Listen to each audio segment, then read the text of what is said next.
Big pass mid night லைவ்ல நந்தினி கொஞ்சம் எமோஷனலா பிரேக் டவுன் ஆயிட்டு ஒரு கத்துனாங்க. அந்த இடத்துல பிக் பாஸ் வீடியோ அதிரி போச்சு, ஆடி போச்சு. இதுல குறிப்பா சபரிலாம் அலறி அடிச்சு ஓடினதெல்லாம் அல்டிமேட் மூமெண்டா இருந்துச்சு.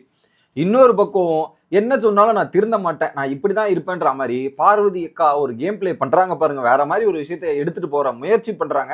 அது எங்க போய் முடிய போகுதுன்னு தெரியல. இந்த ரெண்டு விஷயத்த பத்தி தான் நம்ம டீட்டெயிலா பார்க்க போறோம். வணக்கம் மக்களே. நேஷனல் உச்சில இருந்து உங்கள் மணிவண்ணன். சேனலுக்கு புதுசா இருந்தீங்கன்னா சப்ஸ்கிரைப் பண்ணிருங்க. வீடியோவை பார்க்குற அனைத்து நண்பர்களும் மறக்காம லைக் போட்டு வீடியோ பாருங்க. இப்போ கண்டென்ட்டுக்குள்ள போயிடலாம். ஃபர்ஸ்ட், நந்தினிக்கு ஆல்ரெடி ஒரு இஷ்யூ இருக்குங்க. அவங்களுக்கு ஒரு ட்ராமா இருக்கு. அவங்க லைஃப்ல நடந்த ஒரு ட்ராமா இருக்கு. அந்த ட்ராமாவால என்னன்னா, இந்த வீட்டுக்குள்ள அவங்களுக்கு எதிராக யாராவது ஒரு கமெண்ட் பாஸ் பண்ணிட்டாலும், ஏதாவது ஒரு விஷயம் பாஸ் பண்ணிட்டாலுமே அதனால அவங்க ஹெவியா பாதிக்குது. ஜஸ்ட் ஒரு கமெண்ட், ஒரு இதுதான். அதனால அவங்களுக்கான பாதிப்புன்றது ரொம்ப பெருசா தெரியுது. ஏன்னா இன்னைக்கு எபிசோட்லயே நீங்க பார்த்திருப்பீங்க. லைவ்ல பார்க்கும்போது பாத்தீங்கன்னா, அதை ஒரு கேம் மாதிரி பிளே பண்ணியிருப்பாங்க. நந்தினி இப்படியே சிரிச்சிட்டு இருப்பா அப்படின்ற மாதிரி ஒரு விஷயத்த பண்ணியிருப்பாங்க. அதுக்கப்புறம் நந்தினி எப்பவுமே கிச்சன்ல இருக்கா அப்படின்ற ரெண்டு ஸ்டேட்மெண்ட், இந்த ரெண்டே ஸ்டேட்மெண்ட் தான் நடந்திருக்கு. இந்த ரெண்டு ஸ்டேட்மெண்ட் அவங்களை ஹெவியா பாதிச்சிருக்கு. நான் சிரிக்க மட்டும் தான் செய்யறேனா, சிரிக்க மட்டும் தான் செய்யறேனா, அப்புறம் கிச்சன்ல மட்டும் தான் இருக்கனா அப்படின்ற மாதிரி ஹெவியா அது வந்து நிறைய திரும்ப திரும்ப பேசிட்டு இருக்காங்க. இதுதான் நீங்க 2 நாள் முன்னாடி பிக் பாஸ் மோட்டிவேட் பண்ணியிருப்பாரு, கன்ஃபெஷன் ரூம் போயிருப்பாங்க. எதுவுமே நடந்திருக்காது. ஆனா சடனா வந்து இந்த மாதிரி ஒரு சம்பவம் நடக்கும்போது அவங்க ரியாக்ட் பண்ணிட்டு எமோஷனலா பிரேக் டவுன் ஆகுறாங்க. இந்த மாதிரி கண்டினியூஸா அவங்க இங்க வச்சிருந்தா அது கேம் விளையாடுறோம். ஆல்ரெடி இந்த வீட்டில் எவனும் கேம் விளையாடல, அது ஒரு பக்கம் இருக்கட்டும். ஆனா மிச்சம் இருக்கிற பேருக்கும் அவங்களுக்கும் பாதிப்பு ஏற்படுது, கூட இருக்கவங்களுக்கும் ஒரு பெரிய பாதிப்பு ஏற்படுது அப்படின்றதான் பாயிண்ட். இதுல என்ன பண்றாங்கன்னா, என்ன தனியா விடுங்க. ஸோ பெட்ரூம்ல அழுதுட்டு இருக்காங்க, தனியா விடுங்க தனியா விடுங்கன்ற மாதிரி கேட்கறாங்க. ஒரு பாயிண்ட்ல அவங்க எல்லாரும் சரி ஓகே தனியா விடுங்கன்னு. ஏன்னா அவங்க வந்து எல்லாரும் அவங்களை அட்டாக் பண்ற மாதிரியோ, என்ன மட்டும் டார்கெட் பண்ற மாதிரியோ இந்த ஒரு ஃபீலிங்ஸ்ல அவங்க போயிட்டாங்க. ஏதாவது சின்ன வார்த்தையில அவங்களுக்கு பெருசா பாதிக்குதுல்ல. ஒரு பாயிண்ட்ல என்ன பண்றாங்க, தனியா விடுங்கன்ற மாதிரி வெளியே வராங்க. வாக் அவுட் பண்ணி வரும்போது பாத்தீங்கன்னா சபரி வேற நான் சிரிக்க மட்டும் தான் செய்யறேன்ல, நான் சிரிக்க மட்டும் தான் செய்யறேன்ல அப்படின்னு மாதிரி போகும்போது, பைத்தியமா என்ன இதை மட்டும் சொல்லிட்டு போறேன்ற மாதிரி சபரியும் பின்னாடி போறாரு. ஏயா நீ வேற சும்மா இருக்க மாட்டியா, இந்த மாதிரி டைலாக்லாம் இந்த நேரத்துல தான் சொல்லுவியா அப்படின்ற மாதிரி தான் இருந்து உள்ள போயிட்டு கூல் டவுன் ஆவி நந்தினி, எதுக்கு அழுதுட்டு இருக்க, கூல் டவுன் பைத்தியமே சொல்லுன்ற மாதிரி இந்த டைலாக் திரும்பவும் போறாரு சபரி. ஏன்டா சும்மா இராண்டா அப்படின்ற மாதிரி தான் இருந்துச்சு. அதுக்கப்புறம் பாத்தீங்கன்னா, நான் இங்க வந்து தான் சந்தோஷமா இருக்கேன், நான் இங்க வந்து தான் இதெல்லாம் பண்ணிருக்கேன், நான் அந்த வீட்டுல இருக்கிறத விட வெளியே போயிட்டு கூட பிச்சை எடுத்து கூட நான் பொழைச்சுப்பேன் அப்படின்ற ஒரு டைலாக் சொல்றாங்க. இருமா இருமா அழாதமா, கூல் டவுன் ஆகுமான்ற மாதிரி, என்னை தனியா விட்டு போங்க, இங்க யாருமே பேசாதீங்க, இது பண்ணாதீங்கன்னு பயங்கர கத்து. அந்த கத்தனவன தான் சபரி எல்லாம் வெளியே போறாரு. சபரி இவங்க எல்லாம் வாக் அவுட் பண்ணிட்டு போயிட்டு அதுக்கப்புறம் கனியக்கா வர சொல்லுங்க, கனியக்கா வர சொல்லும் போது கனியக்காவை கூட்டு போய் உள்ள விடுறாங்க. அவங்க போயிட்டு கன்சல்ட் பண்ண மொமெண்ட் சூப்பரா இருந்துச்சு, நல்லாவே இருந்துச்சு. ஏன்னா ஒரு பாயிண்ட்ல அவங்க போயிட்டு சொல்றாங்க, நான் இருக்கேன், நீ இப்போ சாஞ்சு படுத்துக்கோ, ஒரு பிரச்சனை இல்லை, கூல் டவுன் ஆகுன்ற மாதிரி கூல் பண்றாங்க. அவங்களும் சரி சரி ஓகே, ஆனா நான் கிச்சன்ல மட்டும் தான் இருக்கேன், கிச்சன்ல மட்டும் தாங்க இருக்கிறேன்னு சொல்றாங்க, என்னால முடியல, நானும் இந்த கேமை விளையாட ட்ரை பண்ணிட்டு தான் இருக்கேன், எனக்கு இந்த கேமை விளையாடுறதுக்கான தகுதி கிடையாது, அது என்னால எப்படி விளையாடுறதுன்னு எனக்கு தெரியல, அப்படி இப்படி அப்படின்ற மாதிரி பேசிக்கிட்டே இருக்காங்க. ஐ மீன் அவங்களோட ஃபீலிங்ஸ் எக்ஸ்பிரஸ் பண்றாங்க. ரைட்டு தான். அந்த இடத்துல அவங்க சப்போர்ட்டிவா இருக்கணும், அதை கரெக்டா கனி அந்த இடத்துல பண்றாங்க. இன்னொரு பாயிண்ட் போட்டாங்க பாருங்க, நான் செதிரிட்டேன்.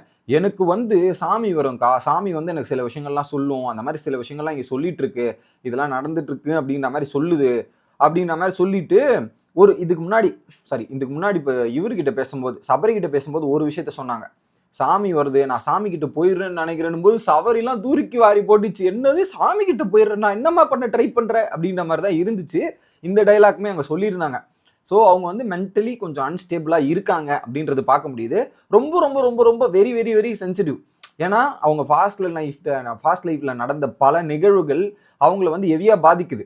அதில் ஒரு சின்ன விஷயம் அதில் நடந்த மாதிரி இங்கே ஒரு சின்ன விஷயம் நடந்தாலுமே அதே மாதிரி நடந்துருமோ, அதே மாதிரி ஆயிருமோன்ற மாதிரி அவங்க திங்கிங் ப்ராசஸ் அப்படி போகிறது ஒரு பெரிய பிரச்சனை.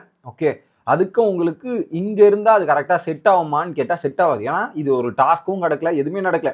அந்த அளவுக்கு தீவிரமான விமர்சனங்கள் இது வரைக்கும் அவங்க மேல வைக்கப்படல. வைக்காத நிலைமையிலே இப்படி இருக்கும்போது அடுத்தடுத்த டாஸ்க்ல ரொம்ப டஃப்பா இருக்கும். இதை தாண்டி கடக்கிறதுன்றது பெரிய கஷ்டம். அதனால அவங்கள வீட்டில் வச்சு ஹேண்டில் பண்றதுன்றது பெரும் கஷ்டம். அவங்கள சிரிக்கிறேன் அப்படின்னு சொன்னாங்க. அதுக்கும் கனிகிட்ட சொல்லிட்டு இருந்தாங்க, நான் வெளியெல்லாம் இவ்வளவு சிரிச்சதே இல்லை, இந்த வீட்டுக்கு வந்ததுக்கு அப்புறம் தான் 4 பேர் கூட பேசுறேன், சந்தோஷமா இருக்கிறேன், சிரிக்கிறேன், இதையே சிரிக்கிறேன்னு சொல்லிட்டு இருக்காங்களே, என்னது இது அப்படின்ற மாதிரி சொல்லி ஃபீல் பண்றாங்க. ஸோ அவங்க கிட்ட எதுவுமே பேச முடியாது அப்படின்ற சுச்சுவேஷன் அதுல கனி அதை புரிஞ்சுக்கிறாங்க. இன்னொரு பக்கம் அப்சராவுமே அவங்க கொஞ்சம் சென்சிட்டிவா இருக்காங்க, அவங்களை அப்படியே ஃப்ரீயா விட்டீங்கன்னா அவங்களே காம் டவுன் ஆகிட்டு வருவாங்க அப்படின்ற மாதிரி சொல்லி கூல் டவுன் பண்ணி கனி எடுத்துட்டு போய் பெட்ரூம்ல படுக்க வைக்கிறாங்க. படுக்க வைக்கும்போது கூட நீ படு பார்த்துக்கலாம், நீ இந்த வீட்டில் இருக்கணுமா வேணாமான்றதை முடிவு பண்ணிக்கலாம். விஜய் சேதுபதி வீக்கெண்டில் வருவார், அதை பார்த்துக்கலாம். இப்போதைக்கு நீ தூங்கிரு, இப்போதைக்கு தூங்கி எழுந்துரு, காலைல என்ன நடக்குதுன்னு நம்ம பார்த்துக்கலாம். காலைல உனக்கு தான் சாமி வந்து ஒரு சில விஷயங்கள் சொல்லுதுன்னு சொல்கிறல, காலைல சாமி வந்து உனக்கு பல விஷயங்கள் சொல்லும், அதுக்கப்புறம் நீ வீட்டில் இருக்கலாமா வேணாமான்ற முடிவு எடுத்துக்கலாம் அப்படின்ற மாதிரி ஒரு விஷயத்தை சொல்லியிருக்காங்க. ஸோ எனக்கு தெரிஞ்சு பெட்டர்.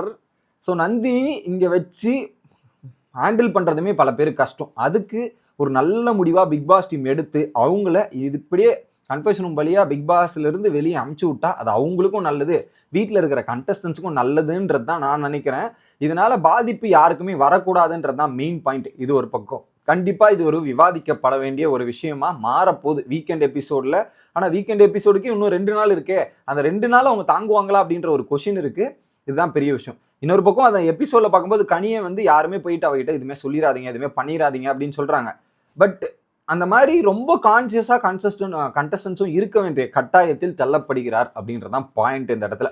நீங்கள் என்ன நினைக்கிறீங்க அப்படின்றத கமெண்ட் பண்ணிடுங்க. அடுத்து பார்வதி அவர்கள் இருக்காங்கல்ல, பார்வதி ஒரு விமர்சனத்தை ஏற்றுக்க மாட்டேங்கிறாங்க, தோல்வியை டிஃபீட்டை அக்செப்ட் பண்ண முடியல. இதில் குறிப்பாக கெமியை பார்த்து சாப்பிட்டுட்டு இருக்கும்போது பல விஷயங்கள்லாம் சொல்கிறாங்க. எப்படி தான் உங்களால் நார்மலாக இருக்க முடியுமோ தெரியல, ஒரு டாஸ்கில் இந்த மாதிரி விளையாடிட்டு ஒரு கில்ட்டி இல்லை, ஒரு ஃபீலிங் இல்லை, இதெல்லாம் பண்ணால் இல்லை, அப்படியே நார்மலாக பிஹேவ் பண்ணிட்டு சுற்றிட்டு இருக்காங்களே, இது என்னது இது அப்படின்ற மாதிரி உட்காந்து பேசிகிட்டு இருக்காங்க. ஒரு பக்கம் திவாகர் கூடயும் வீடியோ இந்த மாதிரிலாம் இருந்தால் என்னத்தான் சொல்கிறது, இந்த மாதிரி மனிதர்கள் இருக்கிறாங்கன்றது இங்கே பார்த்து நான் தெரிஞ்சுக்கிறேன், கம்ப்ளீட்டாக பிளாக் லிஸ்ட்டில் தான் வச்சுருக்கணும் அப்படின்ற மாதிரி சொல்கிறாங்க. சரி, இதுவரையும் ஓகே.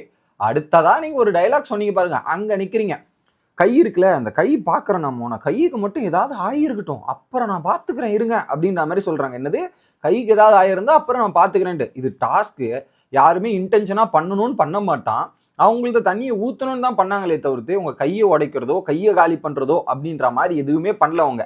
ஸோ அதை டாஸ்க்காக தான் பார்த்து விளையாடுனாங்களே தவிர்த்து எந்த இதுலையும் போல. இதை வந்து இங்கே ஒரு ஃபிசிக்கலான ஒரு கம்ப்ளைண்ட்டுக்கு எடுத்துகிட்டு வர முயற்சி பண்ணுறாங்க பார்வதி. அதுக்கப்புறம் உள்ளே போயிட்டு நைட்டு தூங்குறதுக்கு முன்னாடி பெட்ரூமில் இங்கே இவ்வளோ பிரச்சனை நந்தினி கிட்ட நடந்துட்டு இருக்கு, ஒரு பக்கம் கூட இந்த பக்கம் வந்து எட்டி பார்க்கலையே, அப்படியே ஓடுறு அப்படின்ற மாதிரி ஓடிட்டு இன்னொரு பக்கம் போயிட்டு காமி, இதோ பாரு நான் கை ரெட் ஆயிடுச்சு, கை ரெட்டாக இருக்குன்னு திரும்ப கீப் ஆன் ரெஜிஸ்டரிங். சிம்பிள் திங்ஸை ரிஜிஸ்டர் பண்ணி அதை காம்ப்ளிகேட் பண்ணிக்கிட்டே இருக்காங்க பார்வதி. ஸோ ஒருத்தங்கள அவங்களுக்கு பிடிக்கலன்னா அவங்களுக்கு எதிராக என்ன வேணாலும் பண்ணலாம், என்ன எக்ஸ்ட்ரீம் வேலையும் போடலாம் அப்படின்ற மாதிரி யோசிக்கிறாங்களோ அப்படின்ற மாதிரி தோணுது. She is very very danger மக்களே. ஏன்னா அவங்க பண்ண இன்சிடென்ட்ஸ்லாம் எனக்கு அப்படி தான். ஒரு பக்கம் கடல் கன்னி, அதுக்கப்புறம் விஷம், இந்த மாதிரி பல டைலாக்கு, இப்போ கெமிக்கு பஜாரி, அதுக்கப்புறம் இப்போ பார்த்தீங்கன்னா அந்த ஃபிசிக்கல் இது மட்டும் நடந்திருக்கட்டும், சும்மாவே விட்டுருக்க மாட்டேன்றதா இருக்கட்டும். ஸோ பல ஆங்கிளில் பல விஷயங்களை அதை வேறு ரீதியில் எடுத்துகிட்டு போய் ப்ரொஜெக்ட் பண்ணுறதுக்கான முயற்சிகள் நடந்து கொண்டு இருக்கிறது. அதுக்கான உண்மை நிலவரம் உங்ககிட்ட சேர்ந்து சொல்லணும் அப்படின்றது என் கடமையாக நான் பார்க்குறேன். ஏன்னா எபிசோடில் முக்கால்வாசி கட் பண்ணி தூக்குறதால நிறைய விஷயங்கள் மக்களுக்கு போய் சேர மாட்டேங்குது. அதை சொல்லுவதே என் கடமையாக இந்த விஷயத்தில் பார்க்குறேன். உங்களோட கருத்து என்ன அப்படின்றத கமெண்ட் பண்ணுங்கள். அடுத்த வீடியோவில் வந்து சந்திக்கிறேன். Bye guys.